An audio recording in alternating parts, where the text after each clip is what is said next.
everyone, and welcome to this episode of Foundry Fireside. My name is Audrey, and I'm an intern on the Foundry communications team. Today, I will be chatting with one of the Foundry staff scientists, Ed Barnard.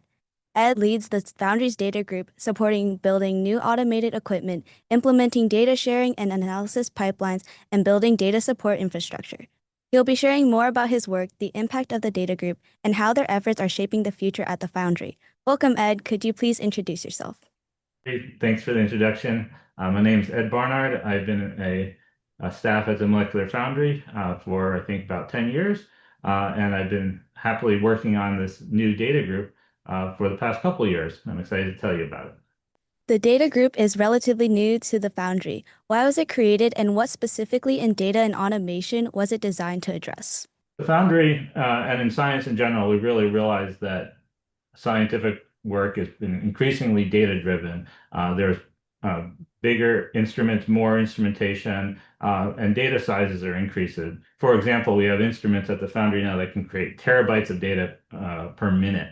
And so there's a lot of need to handle data and also a lot of interesting new opportunities using machine learning techniques that are have been developed recently in order to make data capturable and accessible, along with a lot of robotic systems that we might be able to use machine learning and data-driven techniques to control.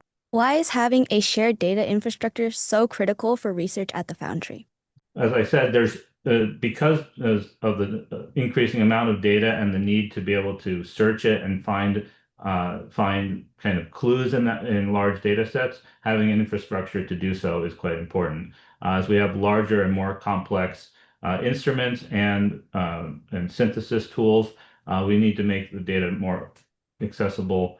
We need to store all the data, make it accessible, and we also have a need as we grow in different ways. For example, having remote users that want to be able to access data that is created at the Foundry while they're from anywhere in the world. During the pandemic, you helped design custom parts and remote systems for the laser lab.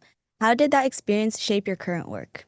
I really enjoy the interaction between computers and the physical world, and I wanted to make experiments better and easier to use in general. During the pandemic, my main job was running an optics lab where we had microscopes and to look at many different types of materials. But we had to limit access to the lab so that our users or who still wanted to research, they weren't allowed to be in there. So we wanted to enable that user science and really make our tools remotely accessible. So we had to build infrastructure, both physical and digital infrastructure to make that possible so that users could continue to use those pieces of equipment even though they weren't in the lab, and then also access their data once that data was collected. How is your team working to support the use of machine learning and AI across different facilities at the Foundry? Well, one of the big things about machine learning is it needs data to learn. And so we really need to figure out ways that we can take the data that we are collecting at the Molecular Foundry and make it machine learning and AI ready. The concept of fair data really kind of applies to make data more accessible to both people and computers. We want data to be findable, accessible, interoperable, and reusable. And so those techniques of making data fall under all those categories will be very useful in making the data that we collect at the Foundry useful to both our users and machine learning models that we might build.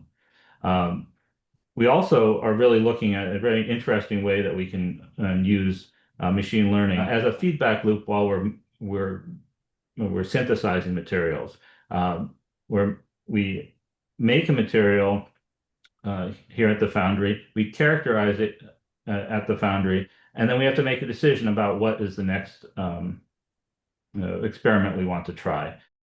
And so inserting machine learning in that loop, using robots to make materials and to characterize materials will allow us to make very fast feedback loops and make that capability something that the Foundry is really a leader in. Can you explain what these platforms of Scope, Foundry, and Crucible are? Sure. Scope Foundry is a automated microscopy and instrumentation software platform that allows us to build a custom instrument in the lab and then control it with software by orchestrating the actions of different parts of the instrument. Um, well, one important part of it is that we can control all these different parts, whether they are an existing instrument or a custom instrument, and collect all of the data that the user wants, along with all the metadata, the information about the data, into a standard data platform. And the standard data platform that we're using and developing is called Crucible. Crucible is the Molecular Foundry's data platform that we have been developing. It is designed to help with the data collection and centralization of that data collection, so automatically getting data from instruments to the platform and being able to search that metadata, automate automatic analysis of that data, and make that data accessible to the users here at the Foundry and also to users who might be anywhere in the world who need to be able to access that data. How does Scope Foundry integrate existing laboratory hardware into new custom automated experiments? At the Foundry, we have over 100 different scientific instruments. Some are completely custom and controlled by Scope Foundry, the things that we've built.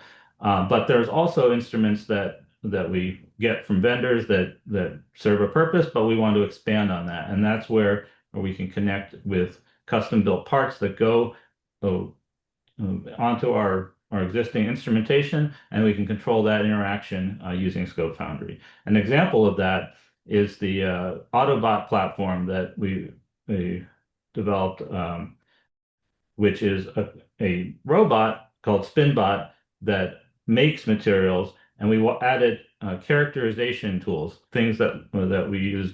We use optical characterization. We made basically a microscope attached to this robot to allow us to get information about this sample once we made it. And that's enabling those feedback loops that I was talking about before. How has the Crucible platform scaled to support large datasets and many users across the world? In our design of Crucible, we realized that we have quite a lot of users at the Molecular Foundry, and then also many potential users around the world. And so when designing the system, we built it on a cloud computing platform so that it can scale depending on how many users we need. And so leveraging that capability so we don't have to build racks of servers here has been very important and design consideration when building a system that can scale. How do you see the work your team is doing now shaping the future opportunities for scientists and users across the Foundry and in the years to come? The Foundry is science, and science in general is, like we said, becoming more and more data-driven, and machine learning exists now as a tool that we can use. And so we hope that we can enable our current scientific workflows and to be more data-driven and easier for users to get insight into what they're doing and to accelerate the scientific process. And I think there's a huge opportunity to expand beyond that and do things that we didn't think were possible before by automating the characterization of materials that we make and allowing machine learning to make some decisions or work with humans to make decisions to explore to do material discovery feedback loops that we never thought were possible before. Okay, that's all the questions I have for today. Thank you so much for joining me. It was really great to hear about your work. For those of you watching, if you're interested in learning more about the research at the Molecular Foundry, stay tuned for more episodes of Foundry Fireside.